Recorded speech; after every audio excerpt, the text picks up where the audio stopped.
പിന്നെ മാടമ്പിയില് പുതിയൊരാള് വന്നു കേട്ടു. ഒരു സാൻ ഫ്രാൻസിസ്കോ മുട്ടുമടക്കിന്നും കേട്ടു. ആര്? ഞാനോ? എന്റെ അടുത്ത് കളിച്ചാലുണ്ടല്ലോ, താമരമൊട്ടും തൊട്ടാവാടിയും കൂടി അരച്ച ഒരു പ്രയോഗമുണ്ട്. ഒടിഞ്ഞു കുത്തി എന്റെ പുറകെ നടക്കും. ഊത്ത താമരത്തണ്ട് തേടി വിളിക്കുന്നു. പനിമത്തി മുഖി അവിടുന്ന്. Interesting.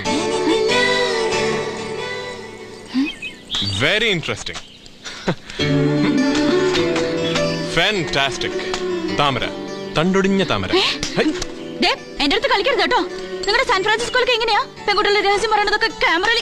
സാൻ ഫ്രാൻസിസ്കോയിൽ ഇങ്ങനെയല്ല. അതുകൊണ്ടാണല്ലോ ഞാനത് ഷൂട്ട് ചെയ്ത് അവിടെ പോയി കാണിക്കാൻ പോകുന്നത്. അമേരിക്കയിലെ ഫോക്സ് TV തുടങ്ങിയ എല്ലാ ചാനലുകൾക്കും ഞാനത് കൊടുക്കും. അവിടെ ഡൈവേഴ്സ് റേറ്റ് കൂടുതലാണല്ലോ. എന്നിട്ട് ഇത് കണ്ട സായിപ്പും മദാമയും സൂര്യന്റെയും താമരയുടെയും പോലെ ജീവിക്കും.